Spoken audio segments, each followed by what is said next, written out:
Благодарю вас. Хайрли кеш, кадрлі дуслар. Добрый вечер, дорогие друзья. Сегодня мы собрались в памятный день, 40-й день, который во всех религиях является священным. В этот день душа окончательно покидает этот мир и уходит в мир иной. Сегодня мы вспоминаем, и прощаемся с живым, хотя он всегда с нами, Махмутом Мухаммедзяновичем Рафиковым. Махмуд Мухаммедзянович Рафиков родился практически 85 лет назад, немножко не дотянул до своего славного юбилея в Башкирии. 95 лет, Родился в Башкортостане. Довольно тяжелую жизнь прожил, тяжелое детство. Работал на заводе. Я думаю, здесь я не буду подробно говорить, потому что вы все прекрасно знаете о нем, читали, было много публикаций. Потому что его биография уже становится нашей легендой, потому что мы ее знаем, как мы раньше знали биографии наших вождей, великих людей, тут тоже как-то у нас на слуху. Затем он поступил в Уфимский авиационный институт, и потом перевелся в Московский авиационный, но именно его страсть к кино его, в общем-то, забрала к себе. И он полностью отдавал все свои силы и время кинооператорскому искусству, мастерству кинооператорскому. Потому что я по себе могу сказать, когда человек увлекается фотографией, кино, это уже на всю жизнь. То есть мир видишь уже часто уже не своими глазами, а через объектив. И судьба его распорядилась так, что он попал в отделение кинохроники, научно-популярных фильмов, но попал в закрытый отдел, который занимался специальными съемками. Вы прекрасно знаете, что 50-е годы, начало 60-х годов, это была эпоха великих людей. Это была эпоха триумфа нашего государства, потому что истощенный жесточайшей войной, все-таки наш народ встал с колен, поднялся, восстановил страну и пошел вперед, вопреки всем пожеланиям наших друзей, которых и сейчас очень много за рубежом. Мы все-таки отстояли свой суверенитет, свое достоинство. Это была эпоха достоинства, эпоха славы.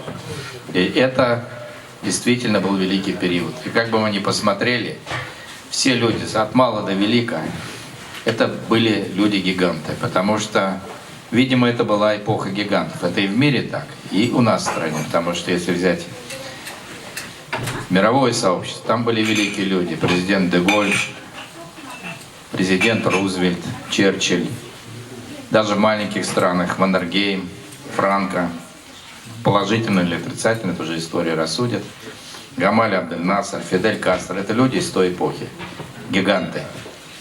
Были такие же их помощники, величайшие министры.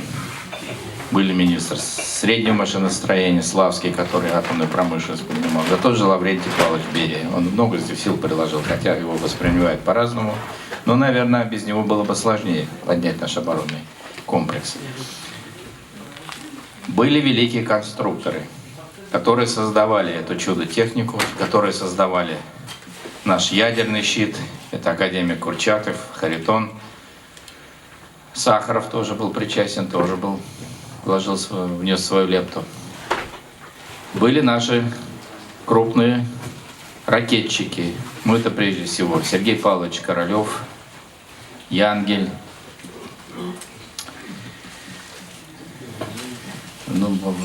Были у нас и создатели вооружений, и Калашников, и Кошкин, и многие-многие другие. Все работали, не покладая рук, не щадили себя. И это определило наше развитие, потому что у нас не было иной цели. Жила бы страна родная, и нету других забот. И вот Махмуд Рафиков явился свидетелем этого величайшего подъема и триумфа. Он снимал ракетные запуски на Капустином Яре, разные ракеты, там, от крылатых до баллистических. Он снимал наших первых космонавтов, и Гагарина, и Титова, и Терешкову, и Леонова, все тоже наших знаменитых космонавтов, которых, к сожалению, тоже осталось немного. Он снимал испытания ядерного оружия, потому что мы ходили по острию и, в общем-то, может быть, там год-два решали, быть нам или не быть. Но мы создали свою атомную бомбу, а затем уже в опережающем темпе водородную. И Махмуд Рафиков снимал эти испытания, снимал с воздуха. Но тогда еще не все представляли последствия этих ядерных взрывов. И он очень сильно рисковал своей жизнью, потому что на расстоянии 5 даже до 2 километров он находился от эпицентра. И бывала взрывная волна, которая загоняла этот самолет Ил-14 в штопор. И он еле-еле из него выходил. И он снимал в открытое окно холодно или тепло, потому что невозможно было снимать, стекла запотевали, было обледенение. Он снимал этот величайший взрыв, наверное, в книге рекордов Гиннесса на Новой Земле. Это был величайший взрыв за всю историю ядерных испытаний, когда взрывная волна несколько раз облетела Землю, когда эти вспышки были видны далеко за ее пределами. И все сейсмографы все регистрировали мощные сейсмические явления. И он рисковал здоровьем в момент испытания, рисковал потом. Он действительно получил довольно серьезную дозу облучения, долго лечился. Благодаря своему характеру он выстоял и сумел подняться, и, в общем-то, даже у него родился сын, и он, в общем-то, продолжил свое потомство. Он выжил. Но это, в общем-то, не только чудеса медицины, а это прежде всего желание жизни, желание жить, желание работать. В жизни это был человек величайшей скромности. Все, кто здесь есть, наверняка раз или два или много раз с ним соприкасались, сталкивались на различных мероприятиях. Это был такой маленький, скромный, улыбчивый человек, который был исключительно вежлив, доброжелателен. И именно его такая природная скромность, доброта, доброе отношение к людям, наверное, у нас навсегда останется в памяти. Потому что это действительно был уникальный человек. Может быть, он даже в толпе был незаметен, но его величие все равно чувствовалось. Я думаю, что у вас, у многих, найдутся слова, которые вы хотели бы сказать. А сейчас я хотел бы... Да, я еще об одном вопросе не успел сказать. Тот летчик, когда самолет вошел в штопор, как военнослужащий, получил звание Героя Советского Союза. Рафиков, который исполнял основную роль, ничего не получил тогда. Потом какие-то такие менее значимые награды были. И как раз здесь присутствует Ирина Валентиновна Бирюкова, которая тоже очень много сил положила на то, чтобы добиться этого решения, присвоить ему звание Героя Советского Союза. Со мной сидит Фарид Мухтасаров. Мы тоже встречались, этот вопрос обсуждали. К сожалению, в наш бюрократический век это практически невозможно было.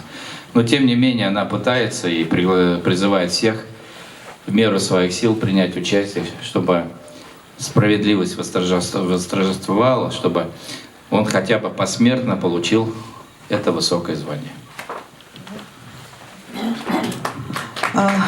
День добрый, вечер, вернее, добрый, дорогие друзья, товарищи. Конечно, знаете, очень трудно, говорить в таком человеческом плане, казалось бы, да, дай Бог каждому нам 90,5-4 года. Но зная, сколько энергии, в этом правильно было сказано, небольшом физически человеком, какая там ядерная энергия была внутри, конечно, его уход внезапный достаточно,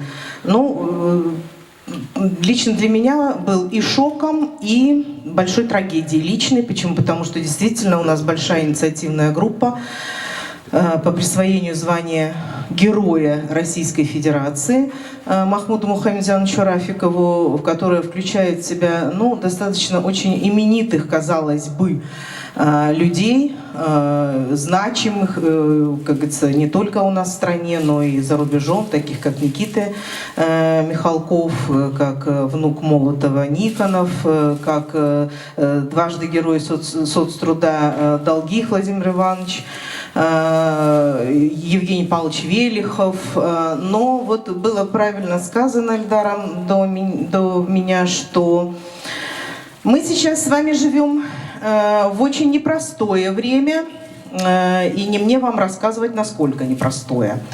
Я думаю, что все здесь присутствующие понимают, да, о чем я говорю. Но вот буквально 27 октября в Кремле я встретила Евгения Павловича Велихова, который при жизни дважды подписал призыв именно на звезду героя Махмуду Мухамедяновичу Рафикову.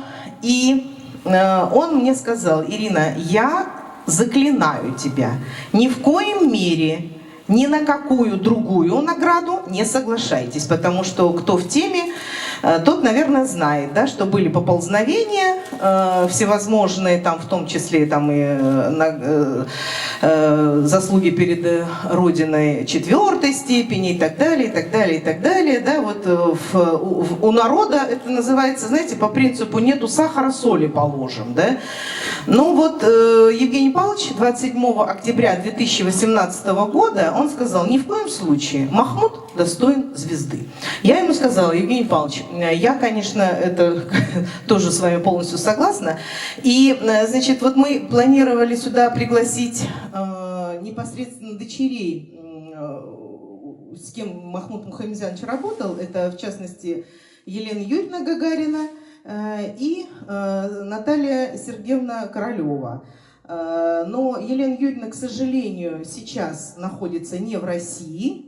А Наталья Сергеевна вчера мне позвонила и сказала: Ирина Валентиновна, значит, я, вот у нее там, правда, тоже со здоровьем большие проблемы, я не буду присутствовать, но когда вы начнете, то вы, пожалуйста, меня наберите, и включите громкую связь, и я вот скажу все, что я... А она же присутствовала на 90-летнем юбилее Махмуда Мухамедяновича. И я, как говорится, скажу пару слов о том, что я считаю нужным и важным, как говорится, сказать вот в такой день. Muhterem dostlar, iptaşlar, efendiler, mında kelip İldar Rustamovich'nin былай деп айтырым, шиғри шығышын таңнау өзі бір рахатлік.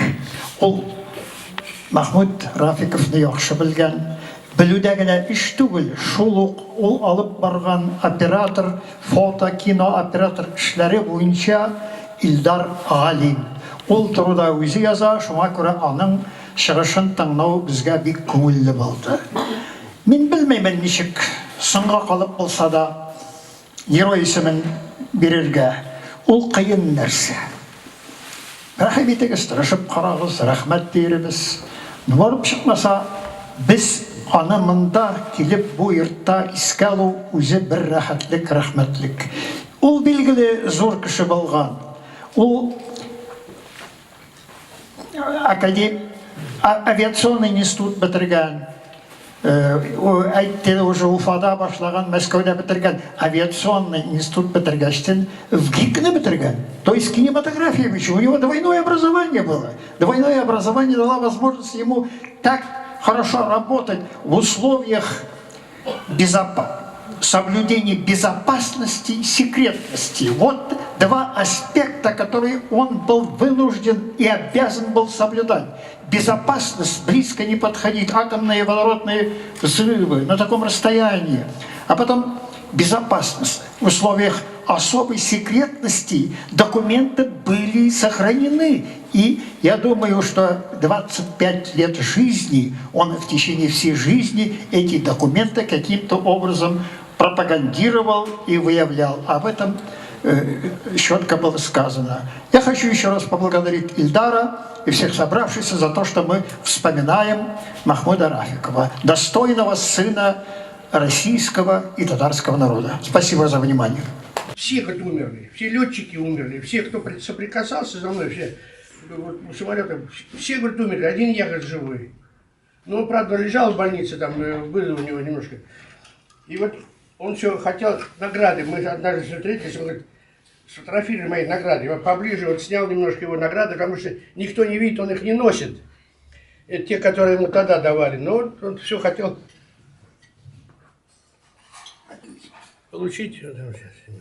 Он был очень скромный человек. Да, ну вот так получалось, что в то время рот развивать нельзя было, что ты где-то чего-то делаешь. И секретных вещей. Да, секретность, он же был лишний. Почему его заставляли снимать все? Потому что вот этот процесс, если взять просто по времени взрыв ракеты, это по часам смотрят и все.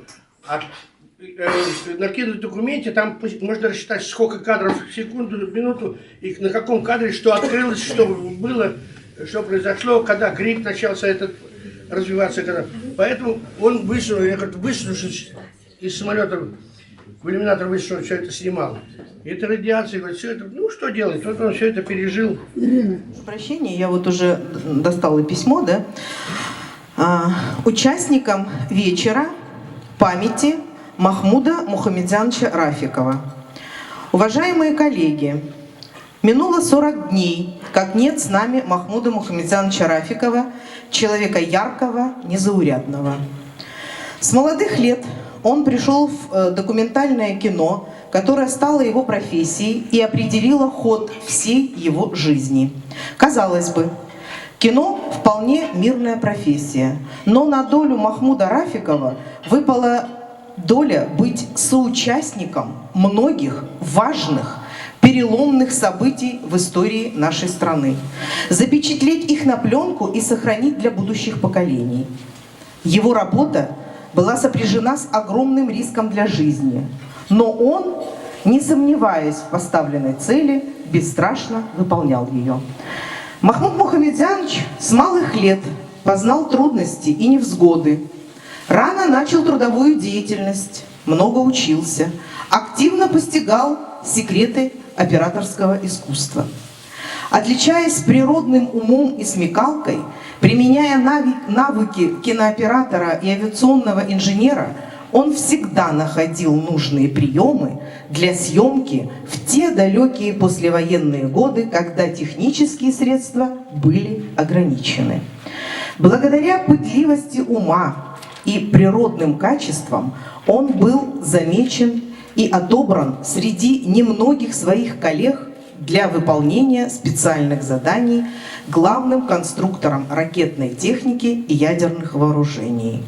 Ему довелось работать с многими известными людьми, которые стали гордостью и легендой нашей науки и техники. Академиками Курчатовым, Королевым, первым советским космонавтом, крупным военачальниками. В нашей стране это была эпоха всенародного подъема и единения, эпоха славы и мощи, время великих людей и созидателей. И Махмуд Рафиков был ее летописцем. В его фильмах, которые долгие годы находились под грифом секретности, запечатлены запуски первых баллистических ракет и космических кораблей, полет в космос Юрия Гагарина, первые, тогда еще неизведанные, испытания атомных и термоядерных бомб. Мой отец, Сергей Павлович Королев, неоднократно встречался с Махмудом Мухамедзяновичем Рафиковым, обсуждал с ним специальные вопросы и советовался с ним. Он высоко ценил его профессиональные и человеческие качества. Махмуд Мухамедзянович прожил яркую и насыщенную жизнь, оставаясь всегда скромным, доброжелательным и искренним человеком. Трудно и горько осознавать эту тяжелую потерю. Махмуд Рафиков навсегда останется в нашей памяти с его мягкой, доброй улыбкой и будет жить в своих делах и немеркнущих кадрах его замечательной кинолетописи. Желаю всем здоровья, успехов и всего самого доброго, дорогие друзья. С искренним уважением, Наталья Королева. Я сейчас, вот еще раз говорю, может быть, кому-то слово дадим. Сейчас я наберу ее, Наталью Сергеевну, и вот постараемся, мы вот здесь вот, насколько у нас возможно, технические возможности позволят, она еще скажет, ну, что-то скажет, не знаю. Ну, пока вы нас настраивается телефон, я предоставляю слово писателю, поэту Афиатулле Кучушева. Народа. Человек-трудяга. Тут говорили, что Герой России. Есть ведь еще одна награда. Герой труда. Он человек трудолюбивый был. Он начал с рабочего. Биография его началась с рабочего. Вот. Мне кажется, ходатайству Героя труда это более правильный, наверное, все-таки путь. И можно этого добиться, мне кажется. Поэтому здесь должны подключиться, кроме названных товарищей, названных организаций, мне кажется, представительство татарское в Москве. Мне кажется, еще и Татарстан должен, так сказать, о своем сыне тоже ходатайствовать. Это было бы правильно. Спасибо за этот прекрасный вечер. Я знал этого человека, мы всегда с ним здоровались, обнимались. Вот. И это скромнейший, отважный человек. Пусть земля будет ему пухом. Спасибо.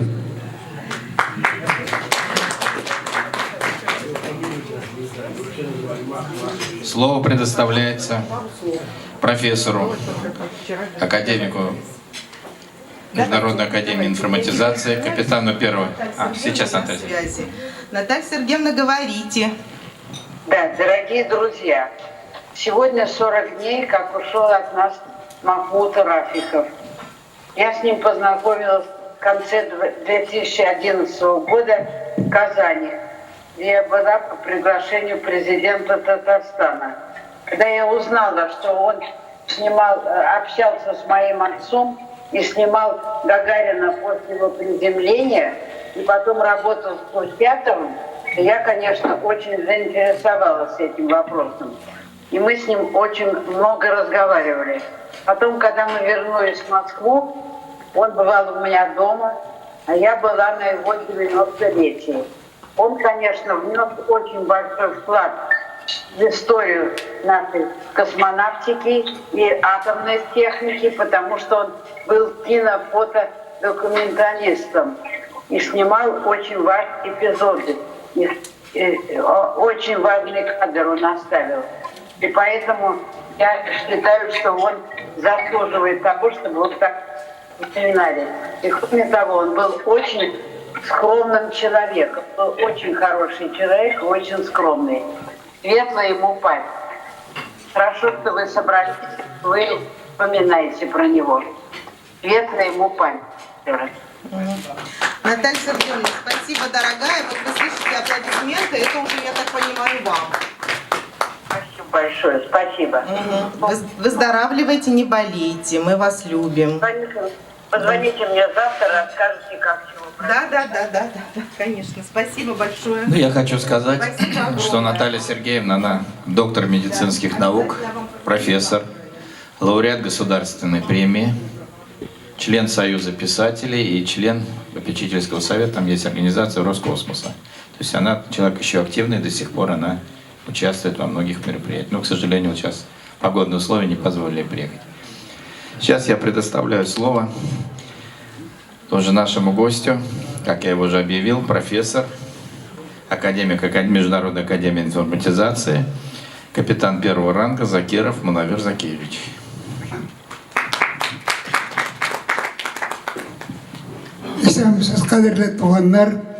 Здравствуйте, дорогие друзья. Я вот хочу вам сказать несколько слов. Я являюсь испытателем атомной водородной бомбы именно в те времена, когда наш товарищ снимал, мы на земле, на новой земле, испытывали это оружие. Фактически, я знаю, что это такое. Я знаю, что такое вообще, что он переживал.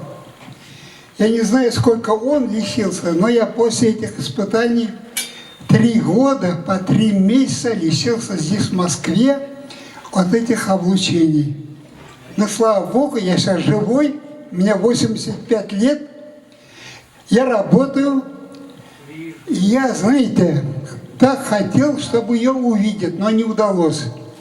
Но наши земляки новой земли в память вот, наградили Рафикова Махмуда Мухамедяновича орденом адмирала Кузнецова.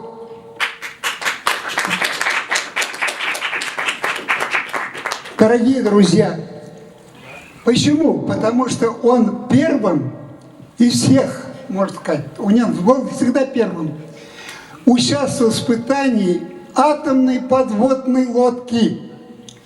И после этого получил огромное облучение.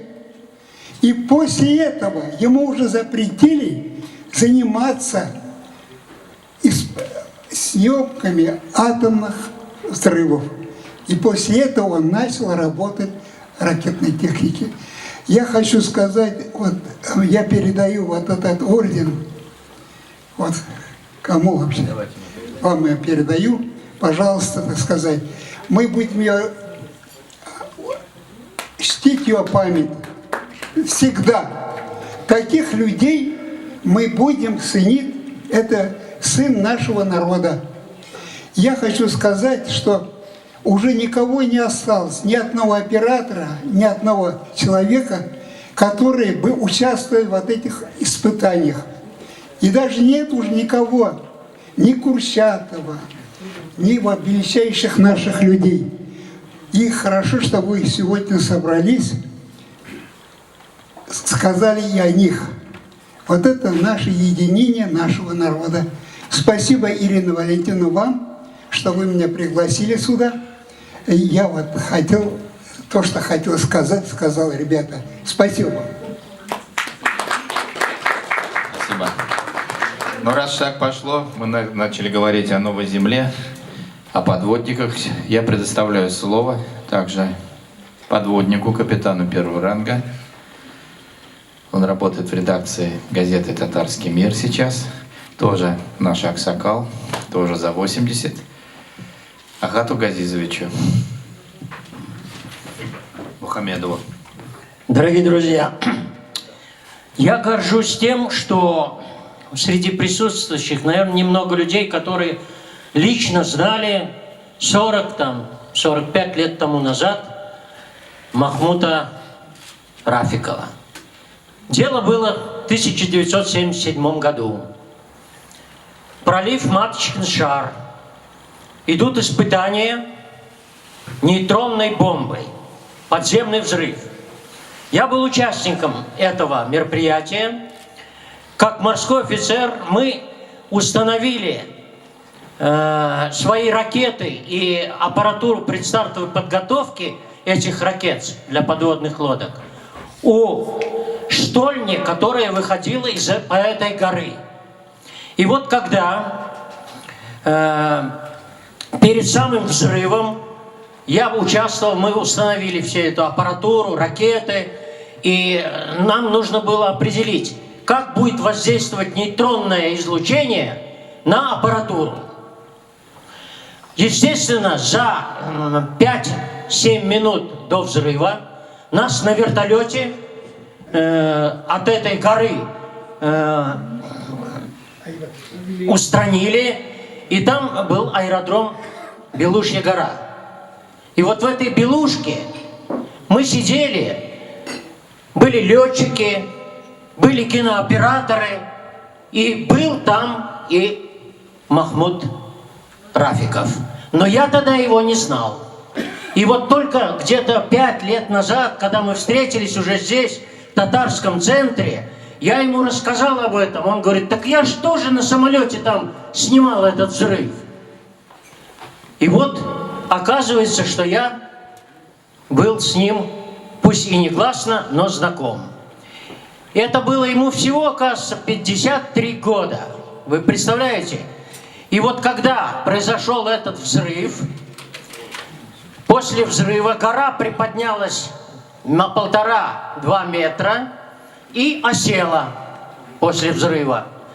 Посыпались камни со всех сторон. Нас на вертолете срочно к этой горе. Мы стали проверять, как же работает аппаратура предстартового контроля баллистических ракет подводных лодок.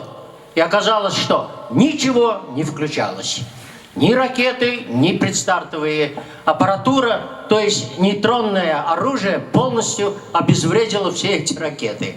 И что интересно, когда потом на аэродроме мы встретились с летчиками, среди них был, видимо, и Рафиков, да? И когда я спросил, а где же вы были, когда съем? А как же, ты разве не видел? Говорит, самолет летел. А там все кинооператоры пролетали над этой горой. И что я хочу сказать, что вот мы офицеры, вот передо мной уважаемый выступил морской офицер. Я прослужил более 33 лет морской офицер. И хочу сказать, что вот эта скромность, о которой здесь много говорили, о скромности Махмута Рафикова, это действительно присуще было ему. И я полностью присоединяюсь ко всем словам и пожеланиям, которые произносили присутствующие в этом зале. Ну и хочу маленькую строфу прочитать в адрес Махмута Рафикова. Чистой совестью он дорожил, с непреклонных он брал пример. Он отчизне всей жизнью служил, ведь по-прежнему он офицер, хотя он офицером не был. Но я считаю, что он наш военный офицер, настоящий татарин. Спасибо. Спасибо. Ну, вы прекрасно знаете, что Махмуд Мухамеджанович, сын татарского народа, родился в Башкортостане. Татары везде, они, так сказать, по всему миру. Это два родственных народа, татары и башкиры. И мне хотелось бы предоставить слово заместителю полномочного представителя Республики Башкортостан Гафурову Азату Мурадовичу. На самом деле, казалось бы, человеческая жизнь, каждая жизнь проживает свою собственную самостоятельно, но в то же время человек живет только столько, сколько о нем люди помнят. Конечно же, мы делаем тем самым большое дело, помним о человеке, который сделал большое дело для нашей страны. И вы знаете, я лично с ним познакомился в 2011 году, когда совершенно неожиданно мы узнали, вернее, по телевидению увидели, как вручают ему премию Ника, как легенде кинематографа. И, конечно, были немножко удивлены, что мы не знаем, кто это такой. И после этого, когда мы с ним познакомились, пообщались, уже поняли, что это за человек. И вот здесь уже очень много раз говорили об этом. Человек очень скромный. И для меня это было, конечно, очень приятно и удивительно, что человек скромный, человек с ясной памятью, человек с хорошей речью.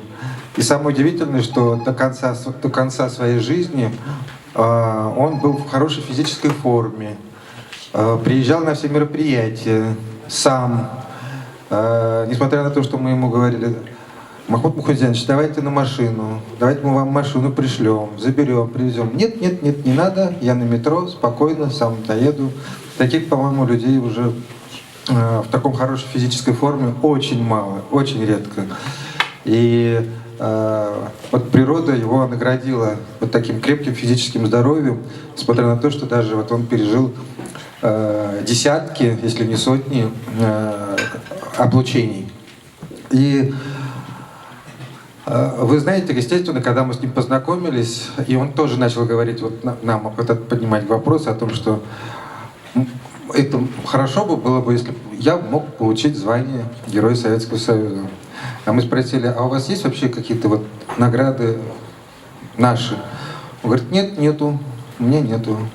И мы, в общем-то, полномочное представительство Республики Башкортостан и землячество Башкортостана ходатайствовали, и он в 2015 году получил высшую награду Республики Башкортостан, орден Салавата Юлаева. Он приезжал в Уфу, и президент Республики Башкортостан Рустем Закич Хамитов вручил ему эту награду. И, соответственно, после этого мы тоже включились вот в эту работу, разговаривали с Министерством обороны, разговаривали с Министерством культуры. Рустем Закич Хамитов, как глава республики, лично ходатайствовал, и были в администрации президента Российской Федерации. Ну вот, как уже сказали, различные, это уже я так называю, бюрократические коллизии между различными ведомствами не успели вовремя завершить это дело. Но, насколько я знаю, Министерство обороны сейчас, по крайней мере, дало согласие полностью. Сейчас вопрос стоит уже в администрации президента и, соответственно, Министерстве культуры. И я надеюсь, что мы вот совместно, все вместе эту работу доведем до конца. И все-таки когда-то Махмуд Мухамедьянович, он получит эту награду. Вам спасибо большое, вам всего самого наилучшего. Спасибо еще раз. 2 года положенных отдал. Правда, уговаривали, но у меня было большое желание работать конструктором в авиационной отрасли. Поэтому я вернулся на гражданку и много лет проработал конструктором в авиационной промышленности. А так вот то, что я служил, уже были ракеты с ядерными боеголовками. Это, естественно, результат таких деятельности, таких людей, как Махмуд ага Рафиков, и многих ученых, и многих людей. И я бы сказал сразу, что на самом деле вот то, что он совершил, рисковал своим здоровьем, своей жизнью, она достойна, на мой взгляд, все-таки героя, ну мы говорим героя Советского Союза, к сожалению, Советского Союза нет, героя России. Это герой труда, это одно, это геройство. У нас вот частенько вот наблюдаю, действительно, вот люди совершают подвиг, на самом деле, получают подвиг разово, получают звание Героя России, да? А вот человек, который многоразово совершил, он еще не получил. Я думаю, что это, наверное, действительно наша задача добиться этого хотя бы посмертно. Я очень вот рад, что в своей жизни увидел эпоху нашего времени вот этого человека. Мы же выросли в 60-е годы, действительно вот видели газету, читали газету, фотографии Юрия Гагарина. Кто бы знал, что через десятилетия я увижу человека, который снимал Юрия Гагарина, который был автором этих снимков. И, естественно, где бы я ни был, я всегда говорю, да, я в Москве, в области, я знаю великого человека, вот этого Махмуда ага Рафикова, он снимал Гагарина, он снимал ядерный взрыв и так далее. Мы с ним на телефонной связи, он мне звонил именно по тем же вопросам. Я со своей стороны пытался оказать содействие. Я знаю, что Ирина приложила много сил для того, потому что почту получаю, и со своей стороны, вот мы с Ильдаром тоже постарались предпринять какие-то усилия. Но, как было сказано, к сожалению, вот бюрократические проволочки сегодня, они затормозили. Это очень обидно, конечно, что ему не удалось почувствовать это. И он мне же говорил, ведь это сегодня уже нужно не мне, вообще говоря, это нужно вообще-то вот нам, татарам, что вот из татар вышел такой герой, с одной стороны, а с другой стороны и нам, России, потому что это у нас вот такие герои были, благодаря им создан был тот самый мощный оборонный щит, благодаря таким людям. Поэтому я думаю, что это наша задача и на перспективу. Я лично буду оказывать тоже максимальное содействие, что в моих силах. Мы вместе вот с Ильдаром и другими коллегами, естественно, довести до логического завершения и этот вопрос тоже. Последний раз вот мы когда в феврале сидели у меня в офисе, да, в феврале где-то, да, вот я принес просто, уже через принтер пропустил Вот здесь вот, просто кто захочет, посмотрите. То, что я снимал за столом, мы сидели, это я фотографировал. Вот Махмуд ага, вот здесь вот Ильдар сидит, там еще вот кто-то может посмотреть. Это снимки этого года в Москве. Можно просто передать, понаблюдать, посмотреть, да.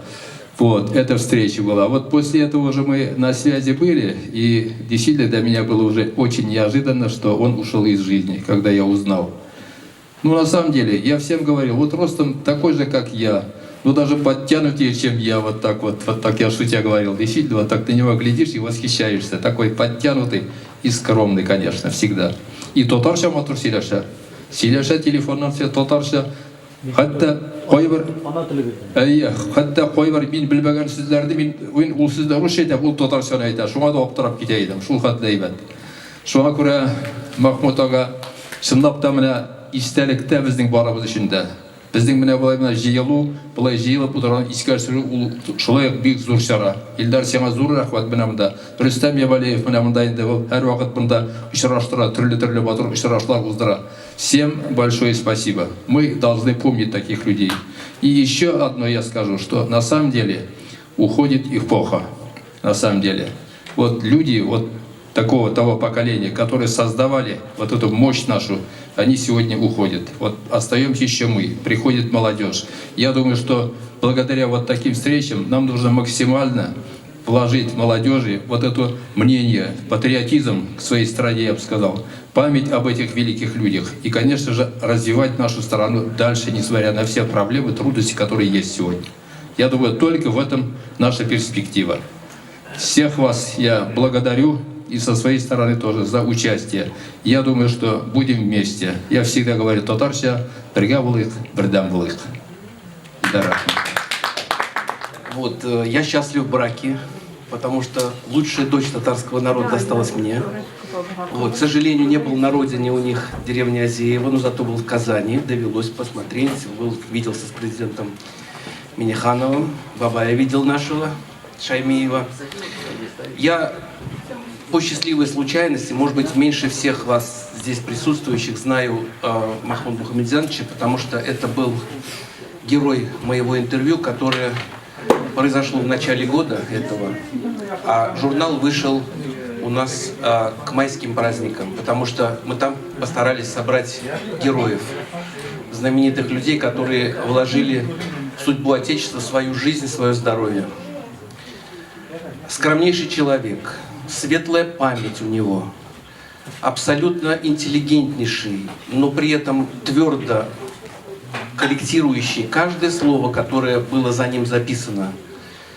Нам довелось порядка 6 раз встречаться для того, чтобы вышел материал в журнале. Я и татарское общение оставлю, и потом беру на себя повышенные социалистические обязательства передать через Ильдарака, значит, чтобы у каждого практически оказался на память журнал с интервью.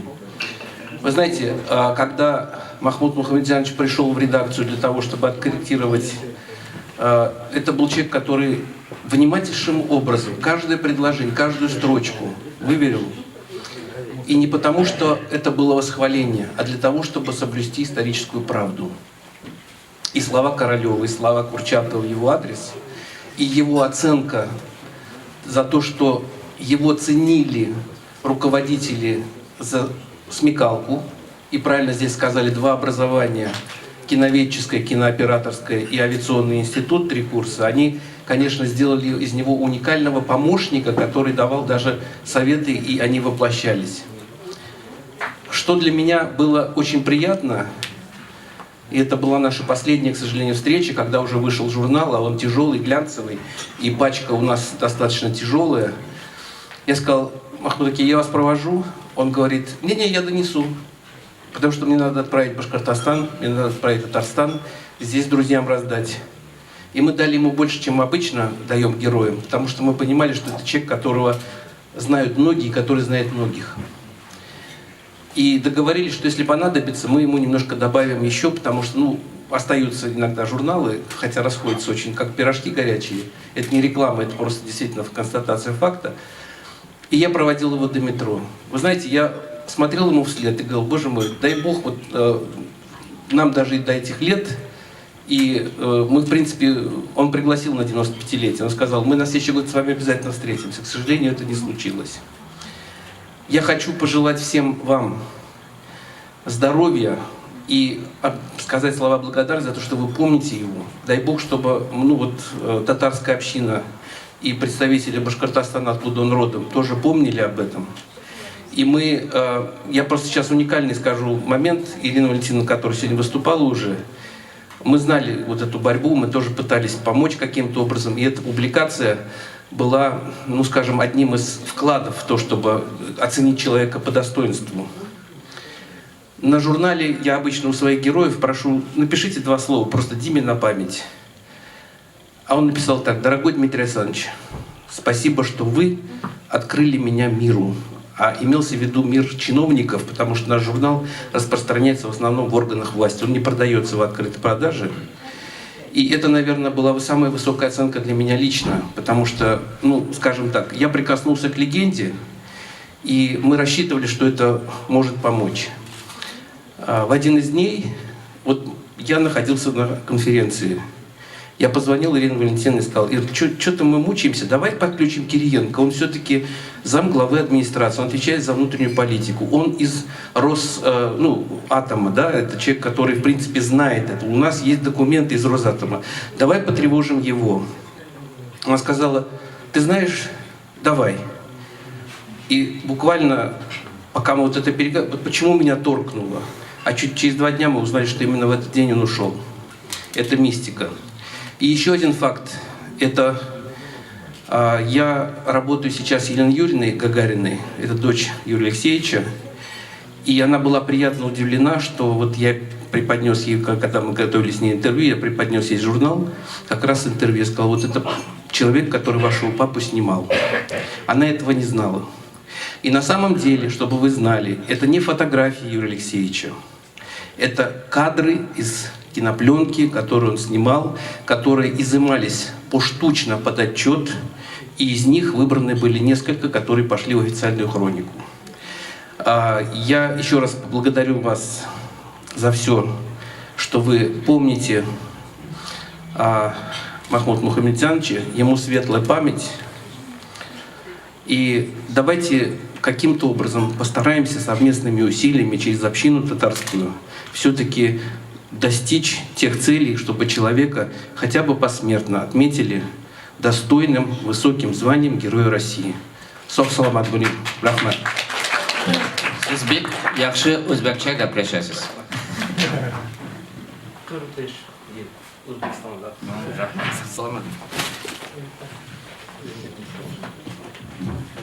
Слово предоставляется Минихатовой Зухре Закаревне, другу семьи, которая знает его с 17 лет. Она работала в нашем полпредстве татарстанском. Спасибо большое. Хайрлы кеш, хурматлы милләттәшләрем. Исәнмесез. Исәнмесез. Кызганыч, без моны очрашабыз шундый хәтер кичәсендә хәзер. Рөстәм Файзовка бик зур рәхмәт, шундый кичәне, хәтер кичәне оештырган өчен. Тағы үзебезнең милләттәш турында тағы күпме сүзләр әйтергә була, иң яхшы сүзләр. Рәхмәт анарга. Вы знаете, я с семьей Рафиковых знакома лет, наверное, 45. Я была студенткой экономического института. Я работала у его брата Мансура Мухамедзяновича. И он меня тогда познакомил со своим братом Махмуд Ага. Он сказал, что он оператор, но он закрытый оператор. Он работал, наверное, уже сказали здесь, в Росатоме. Но мне запомнилось то, что человек, он очень был скромный, малоразговорчивый, но его картину, то, что мы смотрели, мы видели, говорили о многом. Очень любил свою профессию. Он родом из Уфы, но он говорит: нет, я родился на корабле в районе Чистополя, то есть я и татарин. Все, наверное, знают, как они в Москве оказались, как они дружили, 2 брата. И вот то, что награда, да, мы пытались, полпредство пыталось сделать. И наше поползновение, Назиф Музагиданович знает, благодаря нашей поддержки. Это был в 2008 году, с 2008 года началось, когда он пришел в полпредство и рассказал, что хорошо бы вот за эту работу, сейчас многое рассекречено, получить что-то, пенсия небольшая. Конечно, хорошо бы был оценен мой труд. Это не только для меня, но и для нашего народа. Должны знать, что мы и как служили своему Отечеству. И вот благодаря нашим, так сказать, поддержке он получил нику. Он пришел очень довольный, говорит: Зухра, вот благодаря вам, вашей поддержке меня оценили. Конечно, была потом попытка дальше двигаться, но, к сожалению, пока это не получилось. Хотелось бы надеяться, чтобы его работа была признана и оценена. Это плюс для нашего народа, очень большой плюс. Руху жаннаттабусын бик изге кишилер, Рафиков. Брат его старший, вообще-то уникальные люди, конечно. Их дружба, как они помогали друг другу, как они людям помогали. Брат его был профессор, участник войны, прошел очень тяжелых несколько операций, но он не стал, так сказать, инвалидом.